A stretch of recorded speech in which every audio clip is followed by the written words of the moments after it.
This is Nightly Business Report with Tyler Matheson and Susie Garrett. Brought to you in part by TheStreet.com. Founded by Jim Cramer, TheStreet.com is an independent source for stock market analysis. Cramer's Action Alerts Plus service is home to his multi-million-dollar portfolio. You can learn more at TheStreet.com/NBR.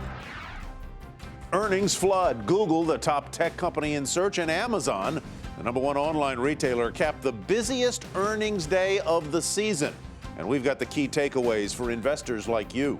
Snowed in. The nation's housing market went cold in December because of the harsh winter weather. Now sellers and realtors are wondering when things will start to warm up. And healthcare checkup. A new study says the prices on the healthcare exchanges are, well, pretty good. And that's making companies take notice. Change is in the air. All that and more tonight on Nightly Business Report for Thursday, January 30th.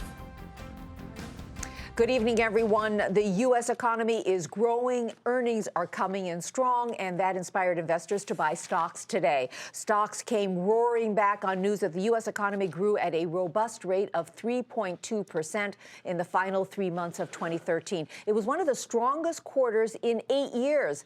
And the credit goes to solid spending by consumers and businesses and a jump in exports. Another batch of healthy earnings contributed to the rally. Today was the busiest day for earnings, with reports from Dow components like ExxonMobil, Visa, and 3M, along with dozens more.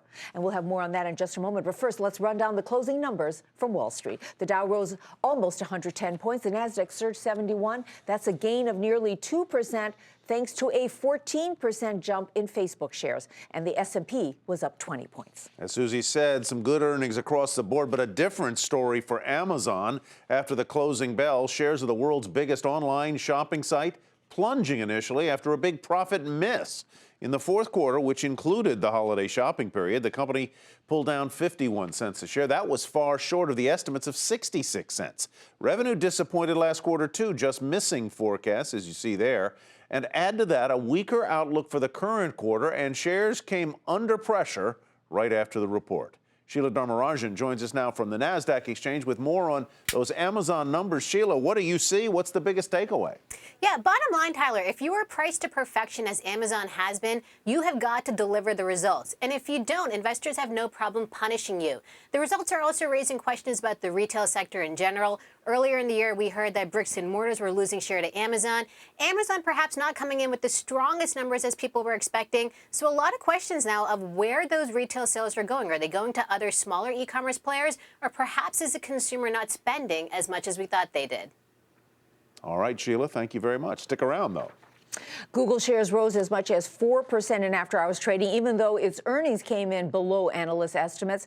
The company's core internet search business grew, but it earned $12.01 a share, a rare earnings miss of 20 cents. Revenue was higher and slightly better than forecast, just under $17 billion for the quarter. Now, ahead of the news, shares were up 2.5% in the regular session to $1,135. Once again, let's turn to Sheila Dharmarajan. Sheila, as you looked over these numbers, what was the key takeaway from this earnings report? Yeah, a key takeaway here is that Google's core business, online advertising, certainly on a roll, but we are starting to see pricing pressure creep in. So the volume of online ads was actually up 31%, but pricing fell 11%. That is certainly not a trend that investors like to see. Now, Google is investing heavily into new businesses. We learned a little bit more about their Nest acquisition. So investors a little bit on the sidelines about what this all means for Google's future. But again, that trend of volume up, pricing down, not necessarily the greatest news when it comes to Google. All right, thanks a lot, Sheila. And here's another thing investors should pay attention to. Google is finally ready for a stock split. With shares going for more than $1,100 each, the company is slated to split its stock this April, creating new shares that have no voting power. Now, the move comes after Google settled a shareholder lawsuit regarding a class of stock that allows co-founders Sergey Brin and Larry Page to retain control of the company. Tyler? And more Google news. As we told you last night, Google is selling its Motorola mobility handset unit to China's Lenovo. But the failure of its biggest ever acquisition won't stop Google from putting its money into new and risky ventures. Josh Lipton explains. At the time of the Motorola mobility acquisition, Google's Larry Page said that the combination of the two companies would, quote, offer consumers greater choice and wonderful user experiences. It didn't exactly work out that way. Motorola released smartphones powered by Google's Android operating system that did generate a lot of buzz, but captured a tiny share of the market. Motorola's performance consistently dragged down Google's financial results, and the future didn't seem any brighter. Analysts at Pacific Crest estimate Motorola would have lost $800 million this year. Google made this bet and then unwound the bet on Motorola. Isn't a bad thing. That was a stretch acquisition that they made, but a company like Google, especially given its market cap, but its presence across all internet, they should be making a series of these, relatively big bets, and then hopefully they have the judgment to know when to unwind them when they're not going their way. Google paid $12.5 billion for Motorola and sold it to Lenovo, a Chinese tech company, for $2.9 billion. One potential challenge for the deal, the worry about Chinese cyber spying could raise red flags in Washington. But if the deal does go through, Google will keep most of Motorola's patents, which Google has valued at $5.5 billion. Page says selling Motorola doesn't mean that Google is getting out of hardware. He says the focus will be on two emerging tech markets, wearables and home automation. On the wearables front, Google Glass is the computerized, internet-connected glasses that offer a display screen right above the user's eye. You're removing friction. Wearable devices remove friction between users and the internet applications that they want. Page says another priority is home markets. Google recently bought Nest Labs for $3 billion, a company that builds thermostats that can use sensors to create a customized temperature schedule. Analysts say a dynamic company like Google should be investing in all kinds of industries so they can get a foothold in the next hot sector. But there are also risks for Google. The risk is that when their core business slows down, right, if it starts growing below that 20% and the company is still layering expenses faster than revenue, you go from being an exceptional company to more of an average company. And in fact, as Google's revenue has slowed down, they have not tapered their expenses. Their expenses are growing faster than revenue. And for a company that size, that's not a trend you like to see. Analysts expect Google to continue on its aggressive acquisition path and putting its $56 billion cash hoard into what the company sees as the next big thing. Josh Lipton, Nightly Business Report, Silicon Valley. Continuing our earnings coverage, we now have more on the strong earnings for Dow component Visa. The company's CEO had lots to rave about, but he also warned about the risks of data breaches and the importance of improving security for credit card customers. Mary Thompson reports. Visa beat the street in its fiscal first quarter, with profits rising 9% to $1.4 billion. Behind the increase, continued global growth in consumer spending, though growth in U.S. spending slowed from the prior quarter. Visa calling the growth tepid and consistent with the pace of the U.S. economic recovery. Here's analyst Tin-Jin Huang. I think as the year progresses, as jobs get better, wages get a little bit better as well, we should see steady to better performance as the year progresses. Visa, which makes money by processing debit and credit card transactions, affirmed its earlier guidance for low double-digit revenue growth for this year, while warning of higher marketing expenses mid-year linked to the Winter Olympics and the World Cup. Expenses expected to fall in the fourth quarter. Visa issuing another warning on its conference call, this one to retailers. CEO Charlie Scharf saying many are being unconstructive in blaming others for recent data breaches at retailers like Target. We all share the same customer who's going through this difficult experience, and our sales and long-term relationships with that customer will suffer if we don't work together to get to a better place. In an emailed response, the National Retail Federation saying it would work with Visa and others and that customer security is one of its highest priorities. Visa wants retailers to adopt cards with chips to limit the creation of counterfeit cards and endorses tokenization, which scrambles card information, reducing the chance for fraud. Retailers reluctant to change because of the costs. A reluctant security expert John Kindervag says will come at a price. What we can say is the costs of protecting an asset are minuscule compared to the cost of the breach. So pay a little bit now or pay a whole lot more later. That's what I tell my customers. For Nightly Business Report, I'm Mary Thompson. The oil giant ExxonMobil also out with earnings before the bell today. And even though profit topped $8 billion, that's down 16% from a year ago. Morgan Brennan has more on why Exxon and other energy giants are seeing their net income get drilled. The fracking boom powering America to energy independence is not powering the big oil companies' bottom lines. Two of the world's largest integrated oil corporations reporting earnings that fell short of Wall Street's expectations. ExxonMobil and Royal Dutch Shell each seeing their profits plunge in the fourth quarter as lower oil prices, declining production, and mounting costs for new projects weighed on their earnings. Analysts say these companies face a number of challenges. These energy giants have long dominated the sector, rewarding investors with dividends and steadily climbing stock prices for decades. But big oil was late to America's fracking boom, buying into assets at higher values or passing on opportunities altogether. That's led companies like Exxon, Shell, and Chevron, which reports on Friday, to invest in complex mega projects, many offshore, in search of new reserves. But a number of these massive projects have been plagued by delays and higher costs.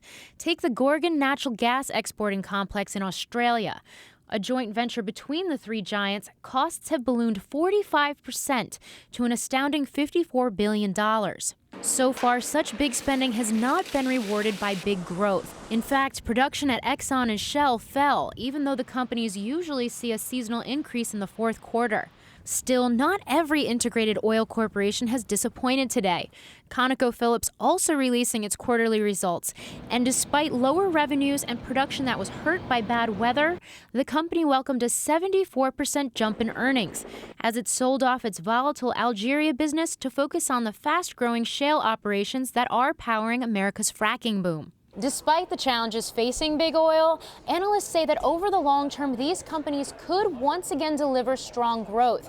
As mega projects begin to come online, companies continue to spin off more assets, and capital spending is reined in. For Nightly Business Report, I'm Morgan Brennan. Many more companies reported earnings today. Later in the program, we'll tell you if Dow component 3M, Under Armour, and the drug maker Eli Lilly had any surprises for investors. Some good news if you're looking to buy a new home. Mortgage rates fell again last week. Freddie Mac says the average on a 30-year fixed-rate loan is now down to 4.32%. Now, that's cheaper, but to put it in perspective, it's also about a full percentage point more than it was a year ago. But the housing news wasn't all good. A sharp drop in contracts to buy existing homes in December has realtors crying foul weather. But is it fair to blame the sudden slump in sales on the cold? Diana Olick has some answers. I'm getting tired of this. Below average temperatures and above average snow in much of the nation kept potential home buyers at home in December, at least according to the realtors. You have to go out and you have to look at a house, and so if people are unable to get out of their houses, they're unable to get into the new houses, people aren't interested in hosting open houses because they don't want to be in a place by themselves, so that definitely plays a role. Signed contracts to buy existing homes fell nearly 9% from November and from a year ago, to the lowest level since the fall of 2011. We need the demand to be coming from really a strong home buying base. And what we see is that while there is improvement in the economy again, overall we're really lacking a broad demand base of workers. So employment levels are increasing, but they're actually still not where they were 5 years ago. While the Northeast saw the biggest drop in so-called pending home sales, the West wasn't far behind, and it's hard to blame that on the weather. It's easier to blame it on weak wage growth and more Americans moving out of the labor force. The sales numbers for December do not bode well for January when the weather got worse, especially in the South. With its usually moderate climate, sales in that region do well in winter, but will likely get walloped this year. This was the scene not far from realtor Ben Hirsch's office. He spent much of Tuesday helping to dig neighbors out while at the same time trying to save his pending sales. One of the side effects I see is people being unable to move out of their homes on schedule, and therefore their closing being put off because the home is not yet vacant. So I could see maybe 5 to 15% of the closings for the month of January possibly getting bumped into February. So we may see a sales bump in February and March. Still, as investors who initially drove prices so high start to slow down, regular buyers will need to pick up the slack. Demand is there, but red-hot prices are already putting a chill on people's pocketbooks. For Nightly Business Report, I'm Diana Olick in Washington. Still ahead, why the cold outside has been very, very good for shareholders of the sportswear maker Under Armour.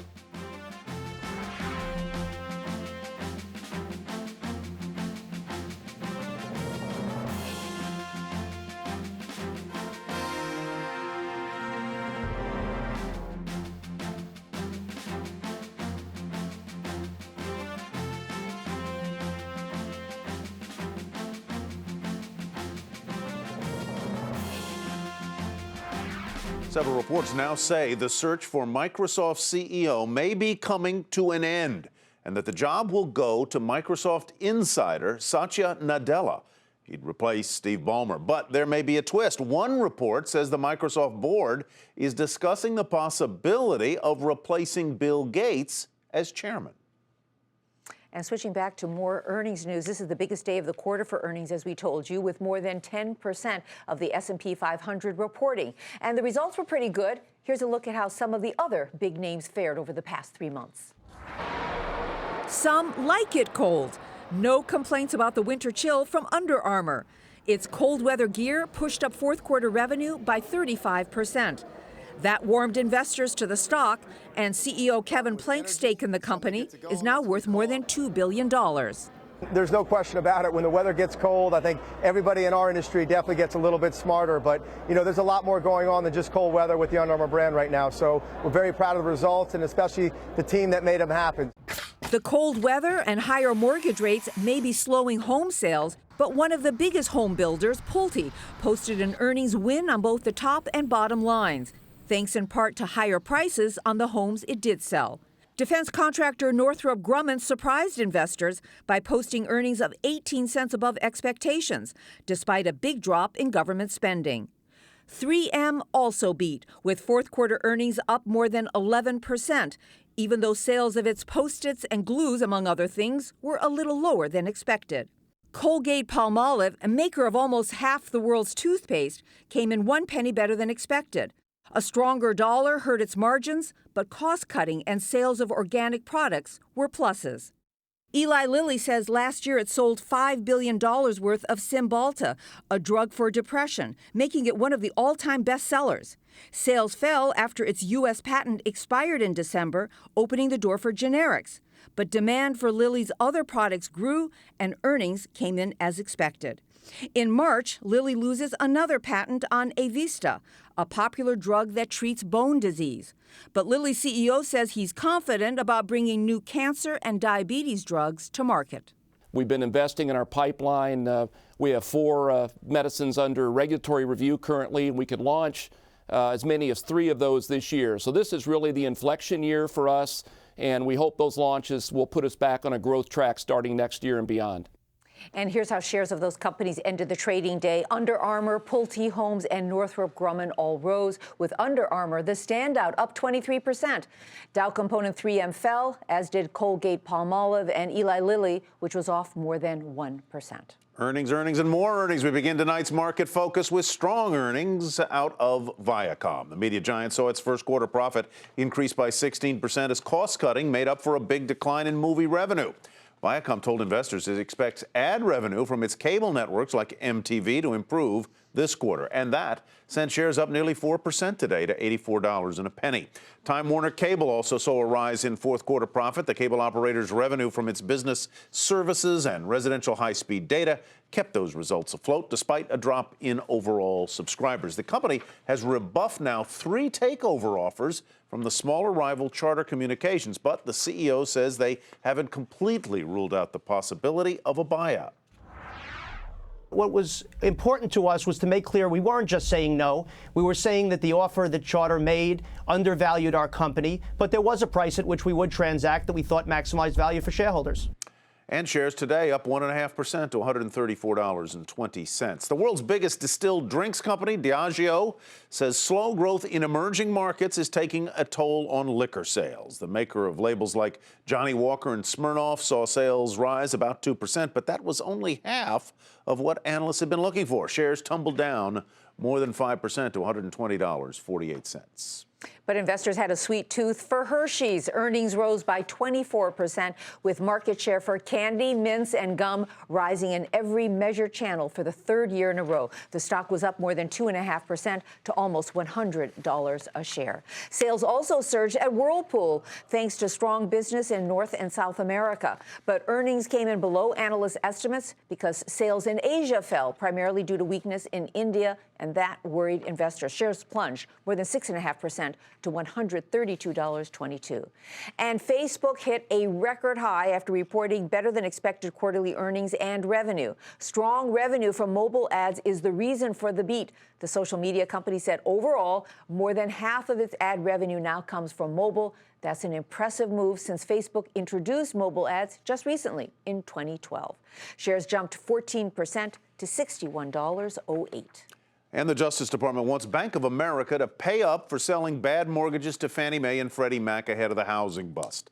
The government is asking a judge to order the bank to pay more than $2 billion in penalties after a jury found its countrywide financial unit liable for fraud over those defective home loans. And the changing of the guard at the Federal Reserve is now official. Janet Yellen was elected to be the Fed's next chairman after a formal vote by the board of the nation's central bank. Tomorrow is Ben Bernanke's final day at the Fed. Yellen will be sworn in on Monday. Coming up, a new study says those on the public health insurance exchanges are getting a pretty good deal, and that may be very appealing to your employer.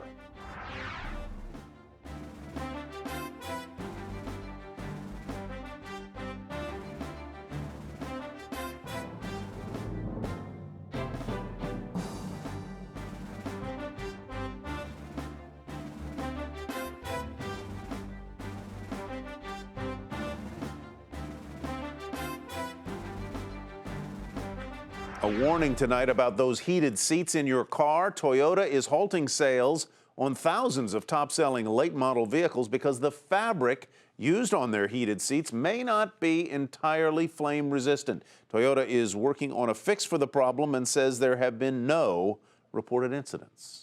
Many American businesses are taking a fresh look at the government's health exchanges. It now appears that consumers who have purchased health insurance through a state or federal exchange are getting a pretty good deal. Lower insurance rates are one reason business owners are now thinking about making a switch as well. Bertha Coombs has more. Starting in April, Target will stop offering part-time employees health insurance. The retailer told its part-timers buying government-subsidized plans on the new health exchanges will likely be a better deal for them. Despite this fall's rocky rollout on healthcare.gov, Target isn't the only large employer eyeing the new public exchanges, according to a new PwC study. I think many people have wondered how would our costs compare to what's being offered in the public exchanges, and if they're able to manage these costs over time, if they get the right pool of people into these exchanges and they can sustain these level of premiums, they actually would be pretty attractive as an alternative come 2017. For now, only small employers can offer coverage on the public marketplaces, but large companies could gain access in 2017, and prices could be a big attraction. PwC found large employers are paying an average of $6,119 to insure a single worker this year. A comparable plan on the exchanges averages $5,844. The lowest cost exchange plans average $1,000 less than that. I think every employer is going to be different. Many employers are going to continue offering the plans they have. All employers are concerned about the cost, and they need to find options that maintain the benefits for their employees on a reasonable basis. We're already seeing a trend of companies such as Sears and Darden moving their full-time employees to private health exchanges to streamline their benefit programs. Employees get money to choose among a range of insurance plans. Insurers have focused on growing that business, so it's unclear whether they'll undercut that effort by offering lower pricing on public exchanges. In the public exchanges, it's really set by the government. There's defined benefit levels. There's certain percentage that you have to contribute. So it's more under the government control. So I think what's attractive to employers is having more control. So I think that we're going to see a very vibrant private exchange market. What does that mean for those of us who get insurance through our jobs? Analysts say in the same way that companies shifted from pension plans to 401ks, they will increasingly shift the decision-making on health plans to us. The big question is whether we'll reap the savings or pay more. Bertha Coombs, Nightly Business Report. And finally tonight, a little hometown pride for the Seattle Seahawks, who will take on the Denver Broncos in Sunday's Super Bowl. A Boeing 747 Freightliner, look at that. Normally, a jet normally used for testing has been decked out for the big game in the full Seahawk colors, including the team logo and that 12 on the tail. That's a salute to the fans' rabid and very, very noisy fans, who are often referred to as the team's 12th man. Boeing, of course, a longtime corporate sponsor of the Seattle Seahawks, and many of its planes are manufactured in plants there along the Puget Sound in Renton. It's going to be an interesting game, and it sounds like they're going to get a break on the weather. It's going to be 45, maybe even 50 degrees on Sunday. All those worries about doing it in cold New York City or New Jersey, it's going to work out okay. I live not far from there, and no, I'm not going near it. I'm telling you, but I live not far from there. It's going to be interesting to see how the traffic works. They said they're going to have Route 3 all ready for the traffic. It's still under construction. Forget about it. We'll talk about that on Monday. Yeah. That's Nightly Business Report for tonight. I'm Susie Garrett. Thanks so much for joining us. And I'm Tyler Mathisen. Thanks from me as well. Have a great evening, everybody. We'll see you back here tomorrow night. Nightly Business Report has been brought to you in part by TheStreet.com. Founded by Jim Cramer, TheStreet.com is an independent source for stock market analysis. Cramer's Action Alerts Plus service is home to his multi-million-dollar portfolio. You can learn more at TheStreet.com/NBR.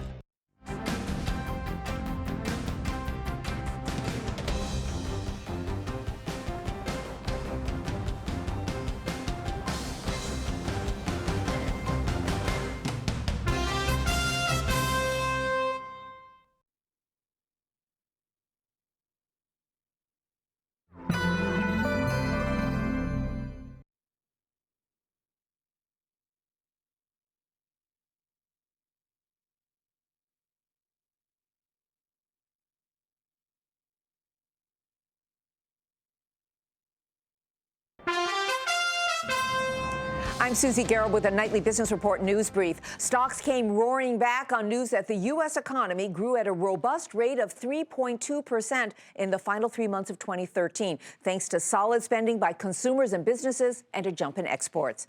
Today was the busiest day this earnings season, and strong results from Dow Components, ExxonMobil, Visa, and 3M, along with dozens more, inspired investors. The Dow rose almost 110 points, the Nasdaq surged 71, thanks to a 14% jump in Facebook shares, and the S&P was up 20 points. After the market closed, the shares of Amazon.com tumbled as much as 11% because quarterly sales fell short of estimates.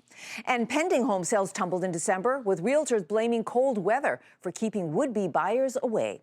Be sure to tune into Nightly Business Report right here on your public television station.